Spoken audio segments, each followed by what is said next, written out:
And so don't judge how they got to where they're at or put more stock in one journey or the other. Everybody's path is different.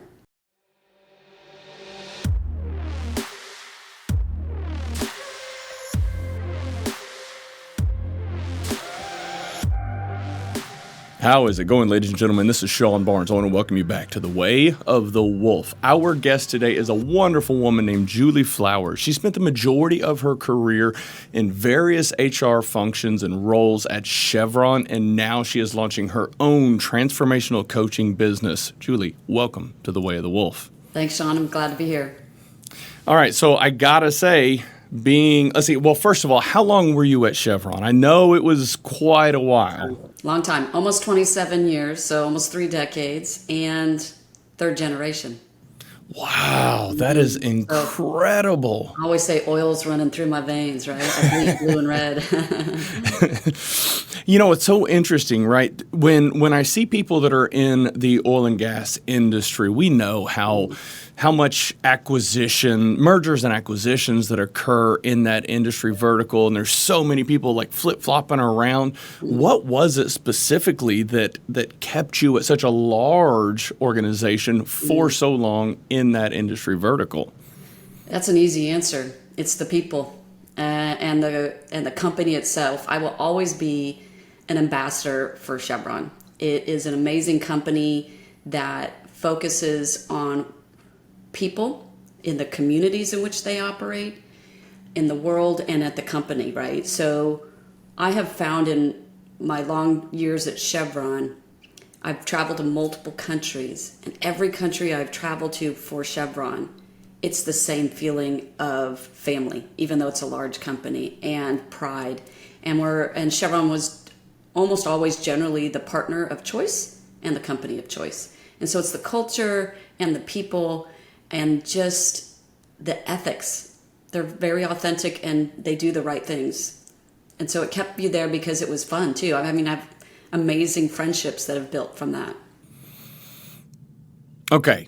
Yes, I absolutely love it. And you know, one of the things that seems interesting and a lot of people struggle with is as organizations grow and scale, the culture piece seems to get lost. And you end up with these pockets of subcultures across different business units and geographic regions and things like that. But what's important is for those of us in the HR function, in the people function, to be able to cast this net of what is your vision for the culture for the entire organization. And while there might be little subsets of cultures, as long as they fall under this primary umbrella, it affords you the opportunity to go to any district, any location, and walk in and feel like home. True. And the glue that ties that together at Chevron is called the Chevron Way, and it's been around probably 30 years. And it hasn't generally changed over the years. There's a lot of companies that change their vision and mission and their values multiple times. If you look at the first Chevron Way to today's Chevron Way, it's generally not changed significantly. There's some add-ins like diversity and inclusion and things like that, but it really holds everybody together, and we hold each other accountable for that as well, right? It's interesting that you said the subcultures, because for years in the oil and gas industry, there's upstream, midstream, downstream, and then the corporate organizations. And there were some times where it was very much everybody was in their own mini culture. However, in the last probably 5 or 6 years, Chevron has made a conscious effort to bring those together that were one company, one team, one voice with one purpose, right? And done that through transformational change, actually. And bringing those companies together and having a shared vision, shared metrics, right? And that really helps people see that we're one rather than individual cultures. It doesn't mean that there's still some, micro cultures embedded in different functions or something like that, but you don't see the competitiveness. It's more, we're doing this all together. So that's why it's so easy to stay. You know, it's so interesting whenever you talk about the competitiveness, especially when acquisitions occur and someone that was once a competitor then comes into the fold. At first, there's inevitably going to be this friction that is going to occur, which is challenging to navigate. And I think it's crucial that strong leaders come in with an actual plan on how do we assimilate them into our culture. And an interesting thing starts to occur when you have these integration meetings, pulling all these people together in the same room. If you can build enough trust with all of the people in the room, their walls will start to come down and they will start to recognize there's a lot more similarities that exist between them than they initially thought. The key is, like, absolutely all fair points, is making sure everybody understands that we win together, right? And we're better together. I mean, it's a quote that many, sum of all parts, right? So it's the fact that you have to get people to understand that we're not in competition with each other. We're all driving towards the same goal. We're all part of the same value chain. And we need each piece for it to come together and, quote, win in the market. What do you think has been the biggest lesson that you have learned as it pertains to assimilating cultures in a constantly evolving world and business vertical? So when I've done it at Chevron multiple times with my HR teams or with business units, because I've reported mostly to the business for most of my career, even being in HR, we reported to the business line leader. You have to get people to be vulnerable and authentic. See each other as individuals that bring something to the table and have their own personality that should be celebrated no matter how it is, right? So that bringing that, I hate to use buzz terms, but bring that authentic self to work. When you look at your colleagues with the lens of curiosity rather than judging, the walls of competitiveness goes down. That's what I've seen. So getting a team to be vulnerable and authentic and appreciate each other's differences and similarities, once you do that, I feel like you can break down the walls that then they become a team and the culture then thrives in that environment. I've done that many times with HR teams, and I mentioned the comment earlier, one team, one voice, one purpose. I actually had a sign made that in every role I had, and if I moved to different offices, that sign went with me. And my team would know that was my motto, because we're not, in it for each other individually, we're in it together. And so I think if you can do that, that's the first step in the recipe for making it successful. I think what's the 5 dysfunctions of a team, right? I love that book because it's short, it's easy, and it's quick, and it's to the point. If you don't have that trust, you don't have that connection, nothing else is going to work. It's so funny that you recommend that. Just 2 days ago, recommended that to, yeah. It's a classic. It is. It's fantastic. And to your point, it's quick. It's an easy read. The concepts covered are easy to understand and then start applying in very short order. Have you noticed a difference whenever it comes to assimilating cultures and bringing teams together in terms of the process that it takes to achieve that with the back office function versus the field guys and operations guys?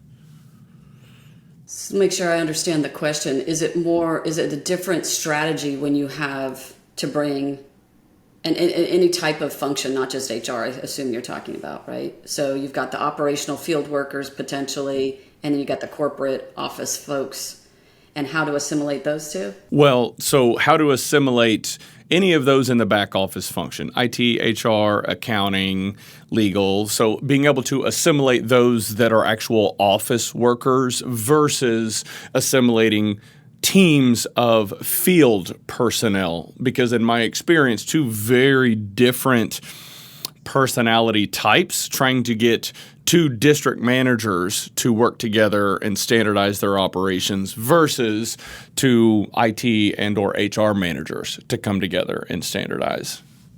I think the formula is still the same, but you have to know your audience is what you're saying. And you have to make sure that you speak their language. You understand what they will be open to do in an exercise or a discussion, but not letting them off the hook of being a little bit uncomfortable, right? So the operational folks, you generally work with them you got to build a lot of trust more on the operational side, in my opinion. Especially if I'm a corporate person coming in, trying to get them to merge together. They're like, you're sitting in your ivory tower, your HR, don't tell me what to do with your fluffy HR stuff. I would not come in with the fluffy HR stuff. And when I worked and lived in Angola for 3 years, I had to, for HR, I had to do that. I had to go offshore and work with teams offshore sometimes or in our camp on how to work better together. What I did was I didn't come at them with a bunch of HR, exercises. I came in and tried to learn what they do, who they are, and assimilate with them eating dinner in the mess hall. I mean, things like that, to gain their trust and really talk to them and understand their point of view, and then you craft it around that. Now, you do that as well with the back office, the support functions, but you might do it in a different way. They're usually a little bit more open to the, exercises from, 5 Dysfunctions of a Team or Brene Brown. They're usually a little bit more open. However, when you meet resistance, what I have found is just asking a lot of questions, and not accusatory questions, curiosity questions as to what's working, what's not, what are they open to doing, what does success look like for them? And then you can find little nuggets to go in and say, maybe we try this avenue. So you're right, there's different ways of handling it, but it all comes back to building that trust. So I'm curious, can you talk me through where your head is at as far as transitioning out of such a massive organization and then stepping in, building Elevate You, and starting your own company so that you can do transformational change with other organizations? Yeah, it was not an easy decision. Chevron has gone through, in 2020, we went through huge transformational change, not just in the HR function, but in the company. And from that, I went into an amazing role that I think I was born to do, which was the head of global talent acquisition, because I'm a walk-in commercial for Chevron. Made sense that I would be the head of recruiting worldwide, right? And the company is still going through change. You mentioned it early on that there's so much transformational change going on. There's so much going on in the world. And, at Chevron, they're not done, reiterating and being agile in what they do. There was some changes happening in culture, in our HR culture, that I realized that maybe I would be better served doing either my own thing or going somewhere else. That was not an easy decision because I've mentioned so many times in this call how much I love the company. But I quickly realized I had all my own personal worth and value tied up in one company and a title. And part of my coaching is to talk to women about knowing and owning and articulating their true worth and value, not financial, your personal worth and value. And I realized that I was going towards a purpose that I had in my life, right? I do believe that, there's 2 important days in your life: the day you were born, the day you find out why. My why is to help specifically women know and own their worth and value, understand and live their purpose, and define success on their own terms, that then they help make those transformational changes in a leadership position, potentially at companies or as an entrepreneur, either one. And the decision to leave, it was a year-long journey of ups and downs. And I'd be lying if I said it still wasn't a difficult decision, and I still don't think about, wow, did I make the right decision? And missing it. And I've only been, my official last day was June 12th. But it still feels weird, but it's the right thing to do because I think I have a lot to give to other people and other companies. And I want to make that change and help. But it was tough. It was tough. It was like the end of a legacy. right? And that's always hard. It is. That story resonates with me more than you could possibly imagine. My former employer, I was in oil and gas. I was the third employee. I was with them for over a decade. All the ups and downs. Now, obviously, nowhere near the scale of Chevron, but I think at our peak, we hit about 2,800 employees and down to 400 and 1,200. Like, it was all over the place over that decade that I was there. And like you, had gotten to a point where I felt my calling was greater. I wanted to have more of an impact than I could at just one organization, and be able to take all that knowledge and lessons that I had learned over the years and share that with the world and help other organizations solve their problems and grow and scale and bring teams together to create opportunities for upward mobility for all of their employees. And I've seen so many leaders that they want to do such a good job, but they don't always have the necessary skills to be able to do that. And that's okay. But people like yourself, people like me that are passionate about helping them build and develop those skills, we're the ones that can shine a light and kind of inspire and motivate them, and then show them how they can change the world in their own way. Right. And just you're a partner on their journey. I find also that that type of work of working with women on their worth, value, purpose, and connections brings me such joy. So if I look back over my career, and more importantly, maybe the last 10 years, there were signs along the way leading me to where I'm at today. But you don't realize it in the moment, right? I started to realize it a couple of years ago. Ooh, I find a lot of joy in coaching women, coaching in general, but I really wanted to focus on women. And and I'm good at it. And I'm good at a public speaker, an inspirational, transformational speaker. I'm good at helping people find their best self, elevate to their best self, and that taking it to companies. And would do companies as well. So Chevron is, as you know, large scale company. It's harder to make some of those changes, right? And we did make some great changes, but I wanted to see the impact more. I wanted to be closer to the people. And this is my way of doing that. And it brings me such joy. And in the latter part of the last season of my working career, if you will, I wanted to do something that really was around my passion and purpose and brought me joy, as well as helped women find theirs.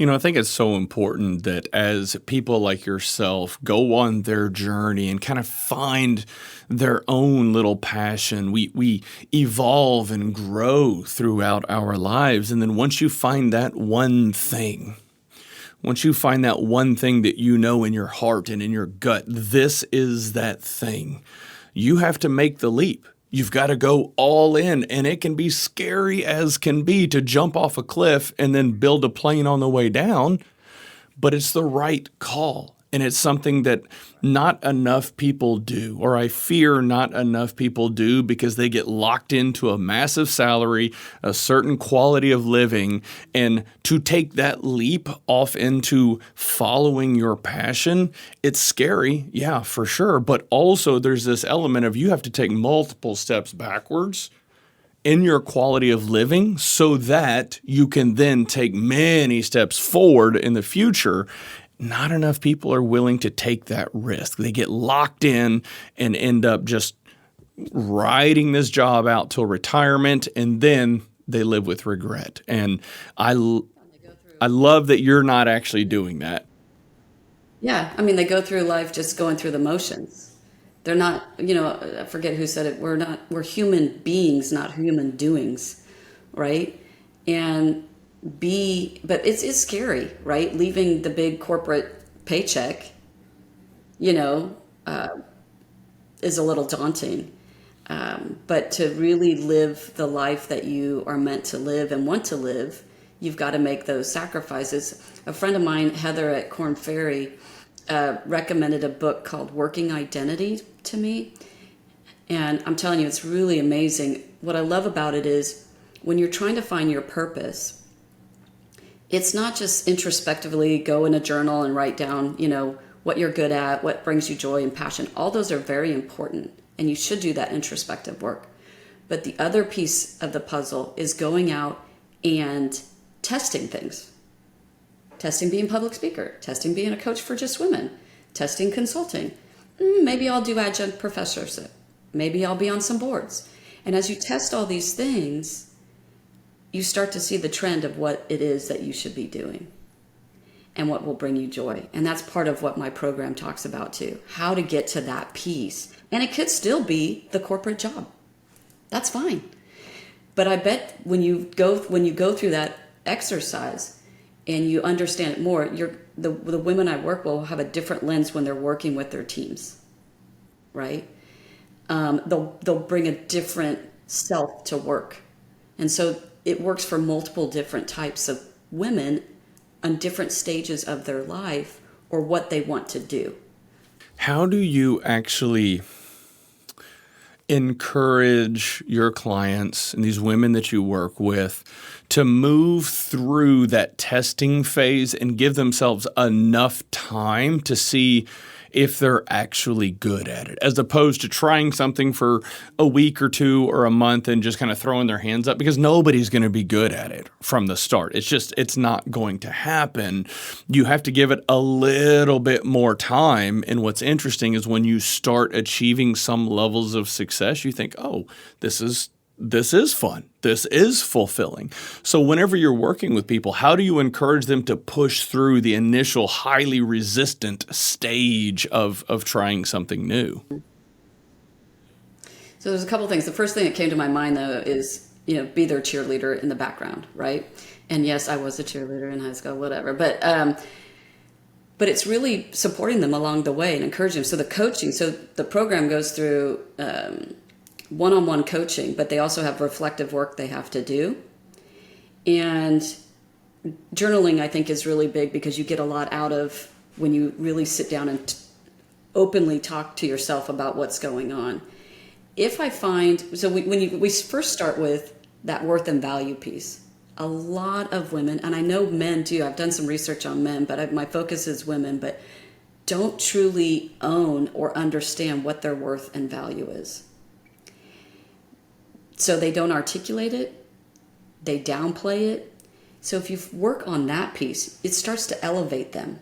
One of the exercises I do, and I just met with someone, I had a webinar recently, and one of the action items I give them is to go off and I give them 5 questions to ask 10, 20, 30 people that they know, specifically ones they've worked with.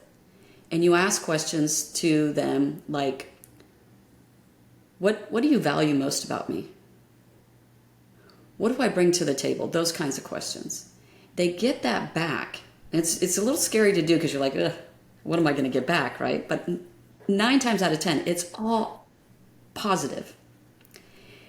So you get that back and you get this lens from others. And it's like getting a jolt of a shot in your arm, right? Of ego.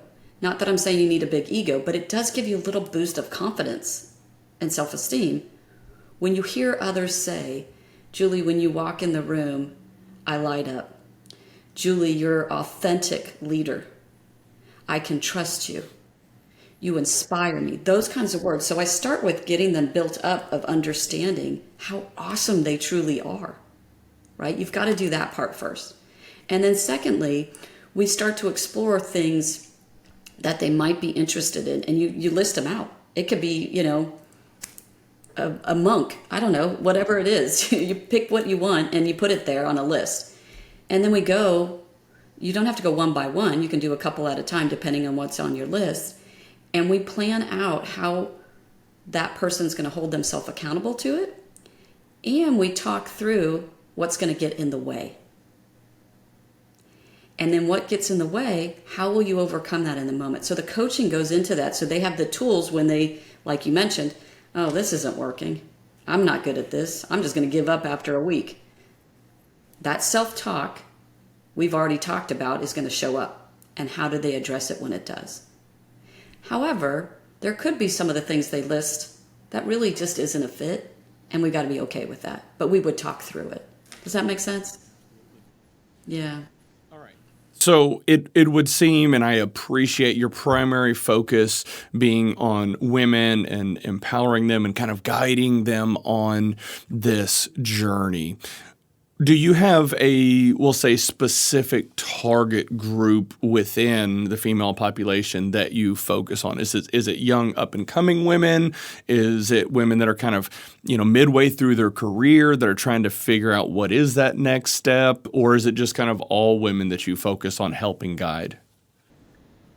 So the niche is what I call seasoned career women. I'm basically my own client, Sean. So, and I have been on this journey, been my own client. You probably have the same concept with you, right? Where it's mid to executive level, mid to late career. Now, it doesn't mean I wouldn't coach early career women. In fact, I do have one person that I do coach. She's just out of college.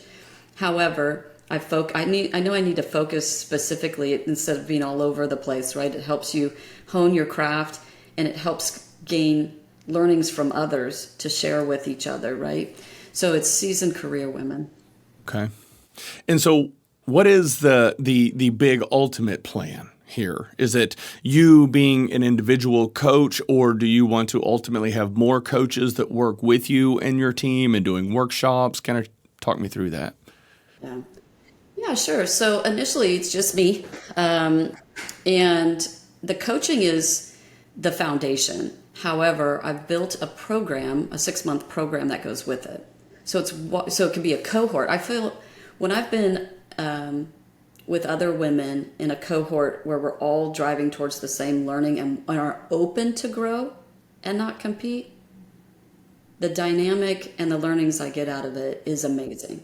In fact, I went through a similar one through the Greater Houston Women's Chamber of Commerce about a year or so ago called Thought Leadership. And there was probably 10 women. And all of us learned more together, built each other up, and each of us have our own story of how we've come out of that class better than we went in, right? So I wanted to, it's funny to watch each journey. We all were struggling with something. At the end, we were able to kind of work through that, and whatever that looks like. Mine was start my own company. Another colleague of mine did the same thing. Others left their companies, whatever it was. So I find that formula works really well. So the program it has coaching along the way and a cohort that you would sit with and work with, and then you do individual work. Doesn't mean that's all I'm going to do. I will do one-on-one individual coaching. That's a 6-month program as well. But I find that if I can build up to the cohort concept, I think the women will get more out of it. Not that I'm not awesome and can't help them on my own, but I think, you learn more from others as well. So the goal is to get more cohorts working and going a couple times a year.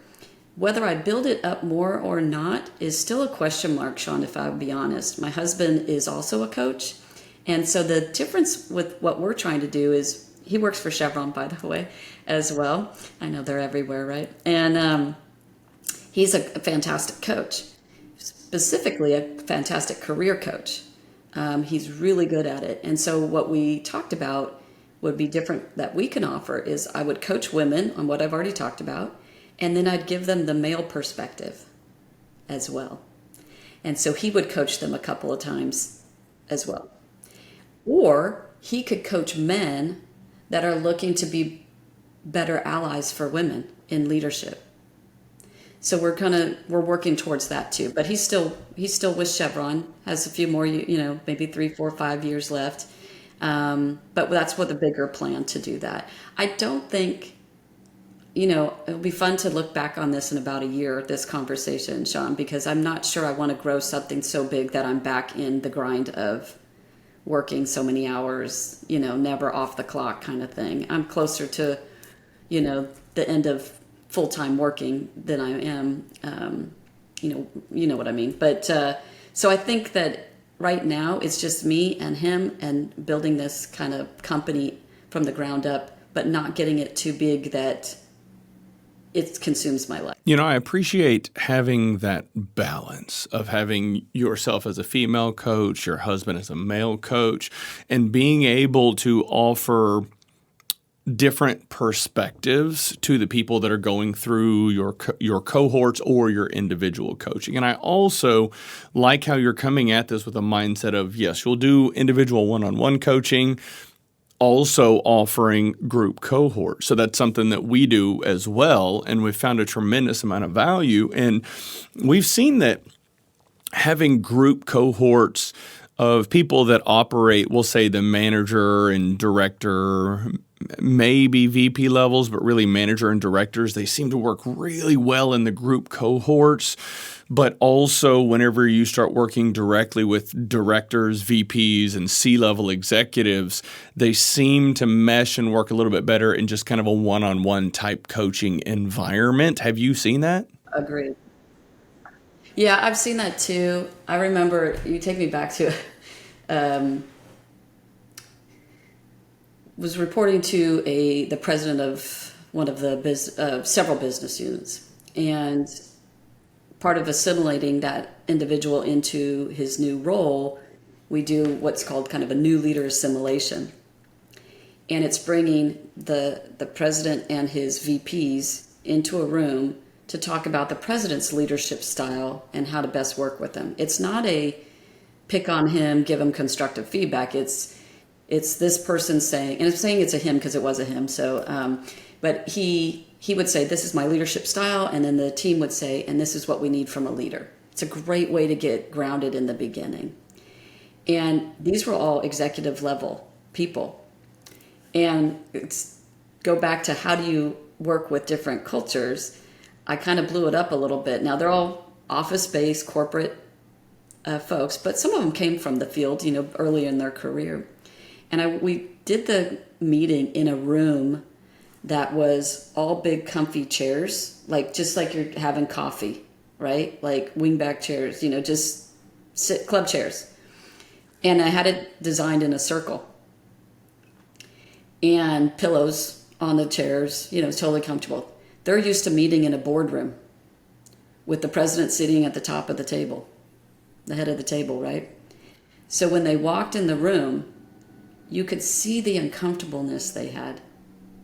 What is happening? Why are we sitting in these chairs? Why are we doing this together? And I wish I had a camera to get the looks on their face when they walked in. But then they sat down, and as we got to get started, and they saw how comfortable they could be in an informal environment. You saw them sit back in their chair more. Some of them, lean back and cross their leg more like this. They just were more comfortable. So I find that most of the time that C-suite folks do not want to do one-on-one, but when pushed sometimes in creating the right environment, they can thrive in a team environment too. And it was very successful. They told me at the end they were uncomfortable at first, and they came out feeling like that was a really well use of their time. They got a lot out of it, but it was uncomfortable. I think we all have heard the phrase, there's no growth that occurs in the comfort zone. And while the situation that you've described isn't exactly, I think, what the intent of that quote is, what you've done is you've stretched them, you've pulled them out of their comfort zone, and then created we'll say, safe working environment for them to open up and start sharing their perspectives and ideas. And as you were kind of talking through the president coming in, this is my leadership style, then soliciting feedback from all of his direct, or I don't know how many letters down in the organization you went. Yeah, so all of his direct reports on what they need from a leader. That is an important part of the process. I've seen situations where there's kind of a transition in leadership where an outgoing leader has a style of kindness and candor and empathy and build people up, and a new incoming leader has a iron fist. This is what I do. This is how I lead. If you don't like it, you can leave. It creates a very challenging dynamic if you don't offer up this is what I do, this is how I lead, and what do you need from me? Because if you come in with that hammer and anvil approach, you run a significant risk of blowing the team up and having to start over. And maybe that's the plan, but you need to be aware of that. There's a way and a method to do that in a professional way. Yeah, and I think it's a really valuable exercise to go through, to listen to both sides. And there should be, if you're facilitating it correctly, there's no attacking, there's no animosity, it's just open dialogue in a very comfortable, over coffee, kind of thing. And that's what the environment I always try to create when trying to bring teams together. If you're sitting around a board table, now there's this power struggle, right? So the environment, the physical environment is very important too. And, when I coach, I'm doing a lot of individual coaching and the cohort stuff, but I have been asked to come into small companies a couple times, and I'm entertaining that too, because I do appreciate that, working at the greater whole of the team, not just the leader, is very important. Have you ever seen an example of a high D personality dominant leader come in and say, this is what I do, this is how we're going to do it, if you don't like it, you can leave? And if you have, which I suspect maybe you have, how did that turn out for them?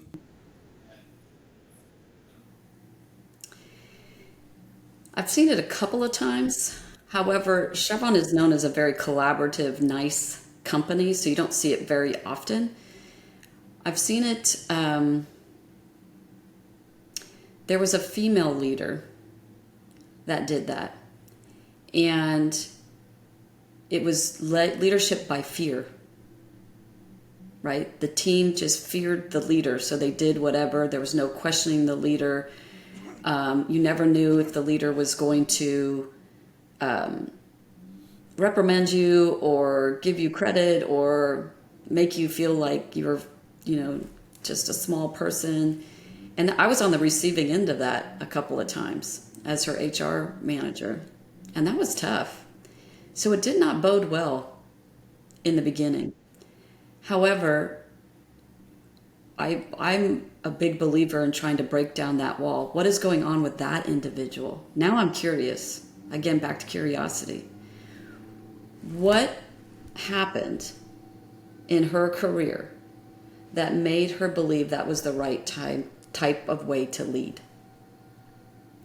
So I talked to her about it. Not in the office, but at a social environment. Hey, can you tell me about your leadership journey? I'm very curious. You've been very successful. Now, I'm not attacking her. Why are you a tyrant? I'm not saying, you are terrible. I'm saying, I'm just curious. Tell me. And when I listened, she had to face so many barriers and walls and discrimination as a female operational person. She was an HR person. She was an operational person. That she had to change who she was to be more male-like, right? More masculine, more directive, more assertive. And it worked in the beginning. So it was working for her. But as she climbed the ladder and you get more into the executive role, not the operational role, it wasn't working. And so after she told me her story, I did ask other questions. How did that make you feel when you had to do fill in the blank? And now I'm building trust. And now she knows I'm curious. I'm not attacking her. And then I would ask, how do I personally not fall into that trap? Can you give me some advice? Now she's giving herself advice and she doesn't even know it. You see what I mean? And so we talked through it, and she realized, not in that moment, but I think like a day or two later, she came back to me. I see what you did there, Julie.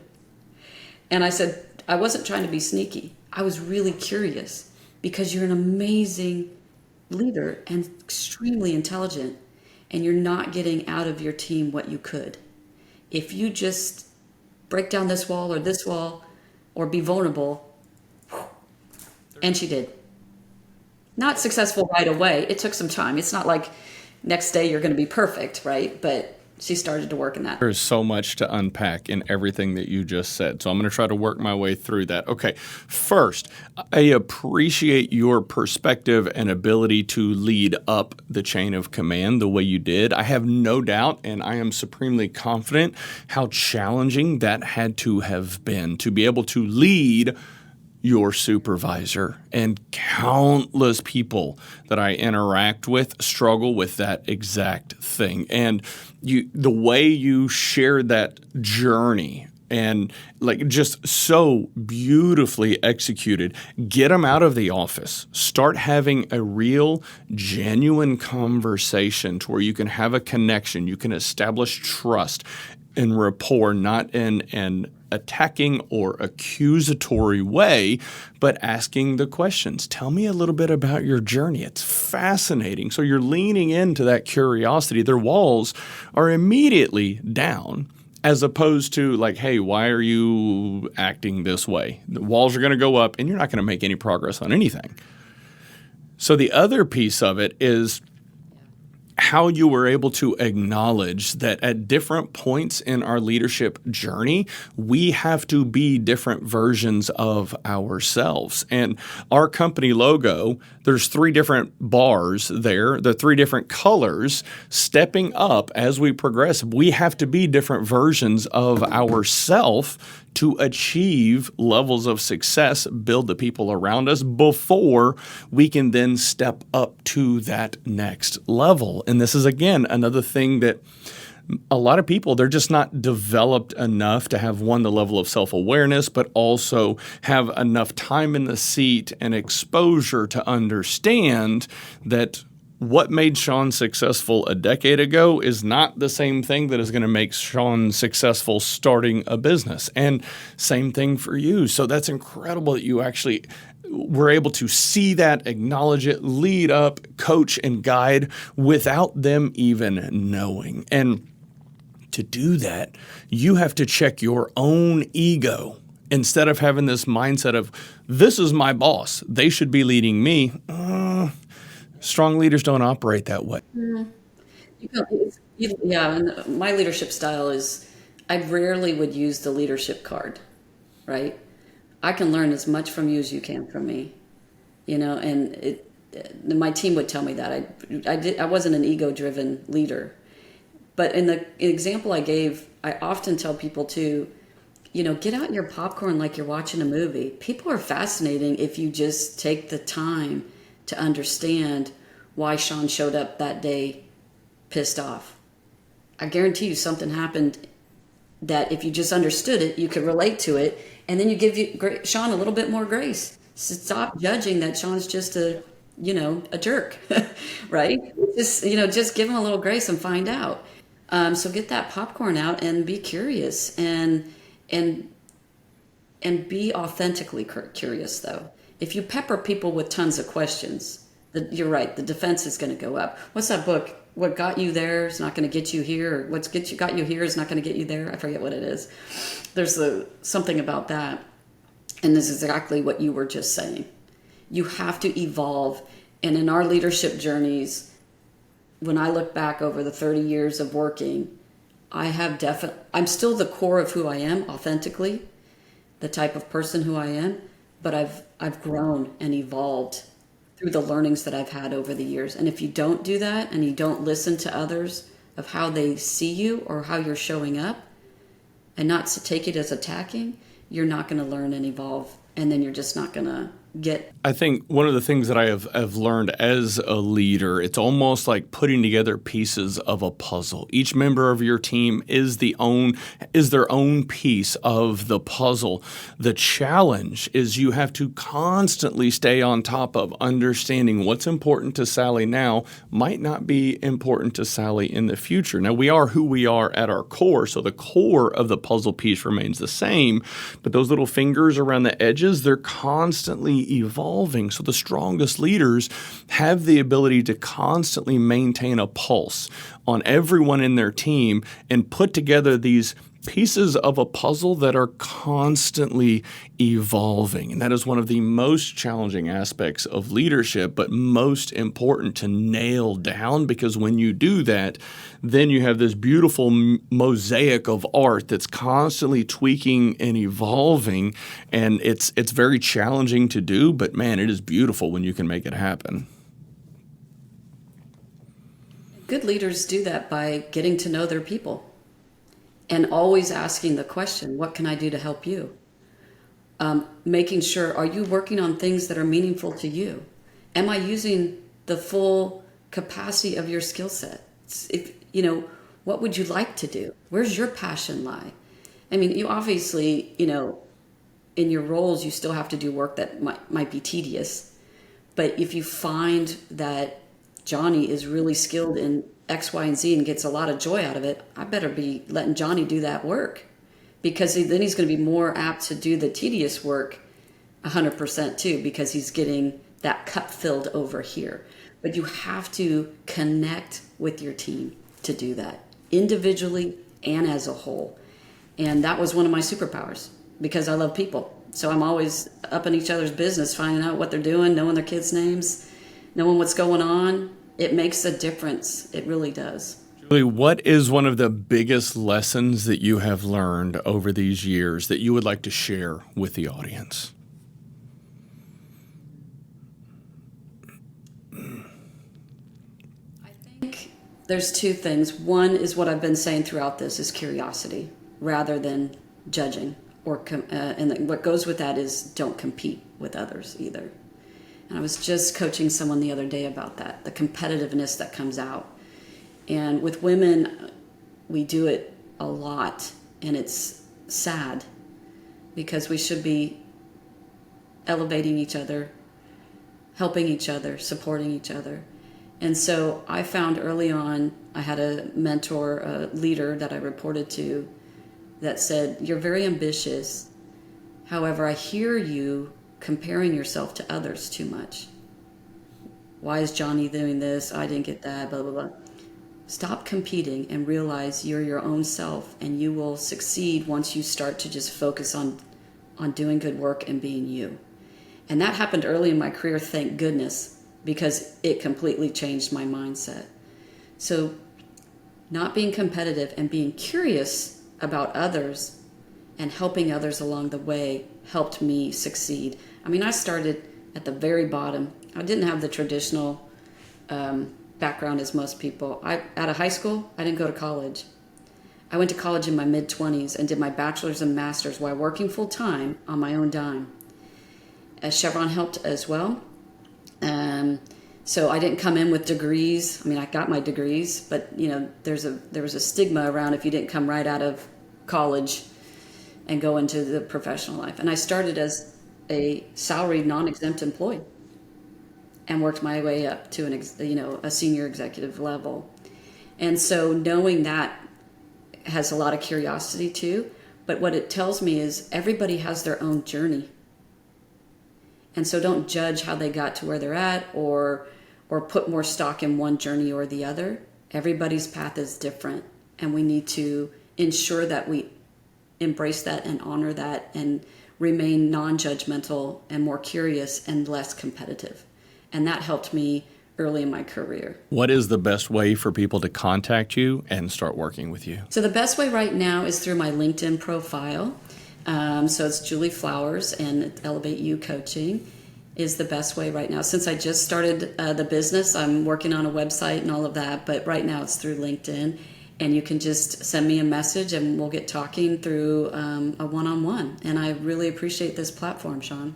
Absolutely. Thank you so much for taking the time to come on the show, share your journey. We're going to have a lot more conversations, I think, in the future. All right, ladies and gentlemen, that is all we have for the show today. We will have all of Julie's contact information in the show notes. As soon as she gets that website up, we'll make sure we update those as well. Y'all have a good one.